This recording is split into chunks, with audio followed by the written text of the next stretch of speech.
जय गुरुदेव। स्वामी शिवोम तीर्थ जी महाराज जी द्वारा रचित मानस में गुरु तत्व, पृष्ठ संख्या 184 से आगे। वह अहंकार में डूबे रहते हैं, पर जो भक्त इस बात को अनुभव करते हैं वह माता, पिता, स्वामी, सखा तथा गुरु सब में ईश्वरीय शक्ति अर्थात राम तत्व एवं गुरु तत्व के ही दर्शन करते हैं। ऐसे भक्तों को यह प्रतीति भी होती है कि गुरु तत्व को छोड़कर अन्य कोई तत्व नहीं है। जो कुछ भी दृष्टिगोचर होता है वह उसी का विस्तार है। उन्हें जगत मायामय नहीं, चैतन्य दिखाई देता है, जिसके कण कण में आनंदमय गुरु शक्ति विराजमान है। ऐसे भक्तों के हे राम, सभी कुछ आप ही हैं। आप ही उनके एकमात्र आश्रय हो। ऐसे भक्त कहीं भी जाएं, कहीं भी रहें, सुखी हों अथवा दुखी, प्रत्येक अवस्था, देश या काल में सर्वत्र गुरु तत्व को ही देखते हैं। दृश्यमान जगत उन्हें गौण दिखाई देता है। उन भक्तों का हृदय इतना शुद्ध हो चुका होता है कि उसमें लेस मात्र भी वासना नहीं होती। उनके चित्त में दूषित विचारों भावों के स्थान पर चैतन्य रूपी गुरु शक्ति की तरंगें उठती हैं। उनका प्रत्येक कार्य ईश्वरीय प्रेरणा से ही प्रभावित होता है। ऐसे निर्मल स्थान को छोड़कर भला दूसरा कौन सा स्थान आपके उपयुक्त हो सकता है। इसलिए आप सीता जी तथा लक्ष्मण जी के साथ उसी निर्मल हृदय में विराजिए। राम जी शुद्ध आत्म तत्व के, सीता जी चैतन्य शक्ति एवं लक्ष्मण जी विवेक के प्रतीक हैं। जहाँ आत्म तत्व विराजमान होगा वहीं चैतन्य तथा विवेक भी उपस्थित होंगे। यह तीनों एक दूसरे से अभिन्न हैं। जिस हृदय में आत्मा का प्रकाश होगा वहीं चैतन्य का आनंद तथा विवेक का यथार्थ ज्ञान भी होगा। विवेक के लुप्त होते ही आत्मा का प्रकाश तथा शक्ति का आनंद भी विलुप्त हो जाते हैं।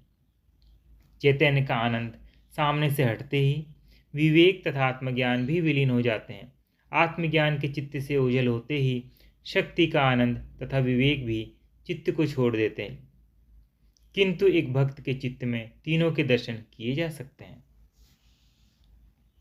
वाल्मीकि जी ने अंत में केवल निर्मल चित्त की बात की। वैसे उन्होंने राम जी को जितने भी स्थान बताए उन सब में निर्मल चित्त एक समान है। भाव यह है कि यदि कोई भक्त अपने हृदय में राम तत्व या गुरु तत्व के दर्शन करना चाहे अथवा उन्हें अपना चित्त में धारण करना चाहे तो उसके लिए निर्मल चित्त अनिवार्य आवश्यकता है। अन्यथा प्रभु तो चित्त में पहले से ही विराजमान है, किंतु मलिनता के कारण अनुभव नहीं होते। यह निर्मलता गुरु सेवा, साधन, विनयशीलता तथा समर्पण युक्त कर्तव्य परायणता से प्राप्त की जा सकती है। चौपाई। पैठत नगर सचिव सकुचाई, जनु मानेसी गुर भन गाई, बैठे बिटपतर दिवसु गमावा, सांझ समय तब अवसरु पावा। अर्थ, नगर में प्रवेश करते समय मंत्री सुमंत जी सकुचा रहे हैं, जैसे गुरु, ब्राह्मण या गाय का वध करके आ रहे हों। सारा दिन एक वृक्ष के नीचे बैठकर बिताया। जब संध्या समय हुआ तब अवसर मिला। सुमंत जी न ही राम जी को वन से वापस ला सके न सीता जी को ही। सारा नगर उनकी प्रतीक्षा में है। वे खाली रथ ले जाकर नगरवासियों को क्या मुंह दिखाएंगे। नगर प्रवेश का मन ही नहीं होता, जैसे कोई बड़ा भारी अपराध करके आए हों। गुरुवध, ब्राह्मणवध या गोवध महापाप माने गए हैं। आज उन्होंने नगरवासियों के विश्वास को झुठला दिया है। यह अपराध भी कोई छोटा नहीं। पहले तो नगर के बाहर एक वृक्ष के नीचे प्रतीक्षा करते रहे। जब सब लोग अपना काम धंधा समाप्त कर अपने घरों को लौट जाएंगे, नगर प्रवेश को वही उपयुक्त अवसर होगा। सांझ के समय ही उन्हें ऐसा अवसर प्राप्त हुआ। यहाँ तुलसीदास जी ने गुरुवध को बड़ा भारी अपराध बताया है। गुरु का शारीरिक वध कर देना तो महान पाप एवं अपराध है ही, किंतु एक अन्य दृष्टि से इस विषय पर विचार किया जा सकता है। जिस समय गुरु शक्ति की शिष्य में जागृति होती है उसे गुरु के जन्म का समय कहा जाता है। यदि शिष्य अपनी वृत्ति ऐसे अपना ले कि गुरु शक्ति अपनी क्रिया समेट ले तो उसे गुरु का वध कहा जा सकता है। ऐसा शिष्य के महान पाप या अपराध के कारण होता है। शिष्य इस बात को भूल जाता है कि एक दिन वह अत्यंत श्रद्धाभाव से गुरुचरणों में कृपा की भीख मांगने उपस्थित हुआ था तथा गुरुदेव ने भी अति उदारता दर्शाते हुए उसे शरण में ग्रहण किया था। उसके पश्चात भी गुरुदेव ने उसे अपनी संतान से बढ़कर स्नेह दिया, उसकी देखभाल की, परमार्थ पथ पर लगाया। शिष्य यह भी भूल जाता है कि संबंध केवल भौतिक नहीं, जन्म जन्मांतर का आत्मिक संबंध है। गुरु जी से उसे जो प्राप्त होता है उसके सामने बाकी सब बातें नगण्य हैं, किंतु वासना के आवेश में वह ऐसे कर्म कर जाता है जिसके लिए उसे पछताना पड़ता है। गुरु का अपमान करना, मन दुखाना या निंदा करना भी गुरुवध के ही समान है।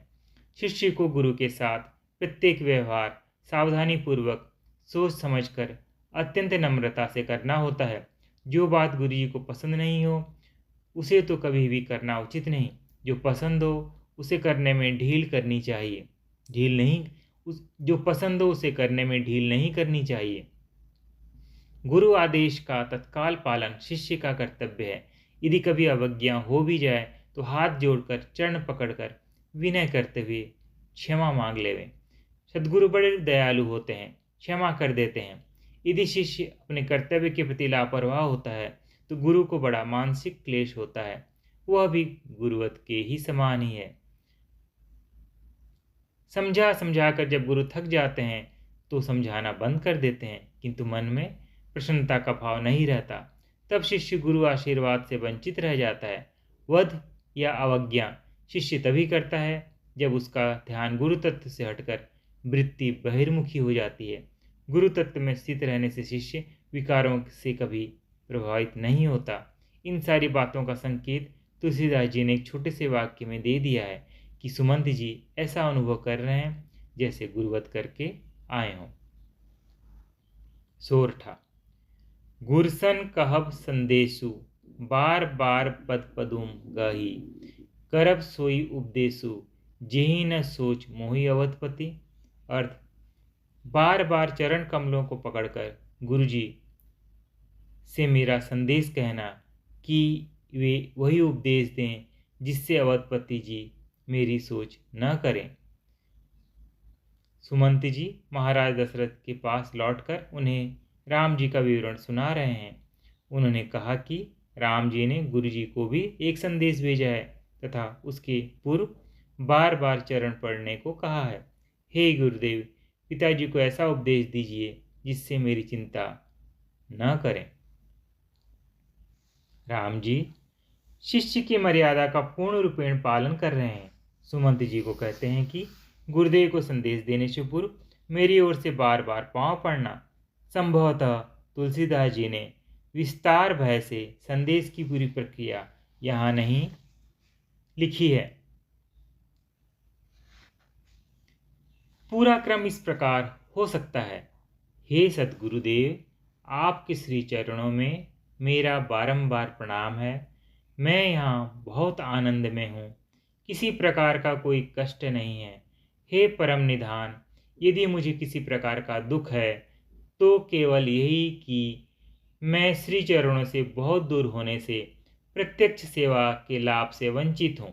अब आपसे मेरी यही करबद्ध प्रार्थना है कि आप पिताश्री के मन को सांत्वना देने की कृपा करें, उन्हें ऐसा आशीर्वाद एवं उपदेश देने का अनुग्रह करें जिससे उनका मन मेरे प्रति मोह से विचलित न हो तथा मेरी चिंता छोड़ दें।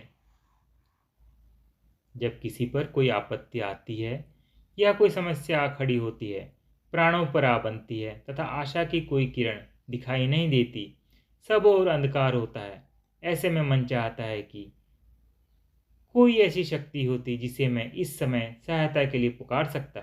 ऐसी शक्ति गुरु तत्व, राम तत्व के अतिरिक्त और कौन हो सकती है। राम जी के सामने कोई समस्या तो नहीं थी, किंतु पिताजी की चिंता अवश्य थी। दशरथ जी के मन में राम जी के प्रति अत्यंत मोह था। राम जी के वनगमन के पश्चात चिंता में मरणासन्न थे।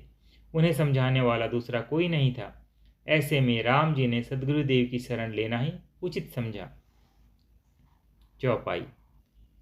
इतने ही कहु भरत संजाई, गुर बुलाई पठियु दो भाई। सुनि मुनि आए सु धावन धाये, चले बेग बर बाजी लजाए। अर्थ, जाकर भरत से इतना ही कहना कि दोनों भाइयों को गुरुजी ने बुलवाया है। मुनि की आज्ञा सुनकर दूत दौड़े। वे अपने वेग से उत्तम घोड़ों को भी लजाते हुए चले।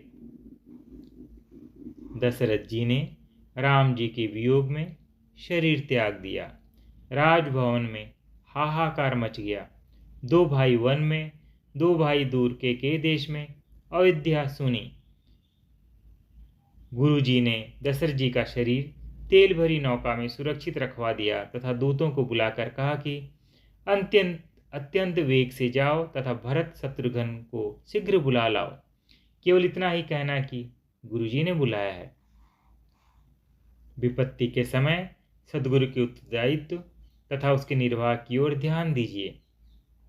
गुरु शिष्य की समस्या को अपनी समस्या समझते हैं, उसके समाधान के लिए पूरी ईमानदारी से प्रयत्न करते हैं। गुरु एवं शिष्य में एक ही गुरु शक्ति कार्यशील होती है। पृष्ठ संख्या 188 की समाप्ति। जय गुरुदेव।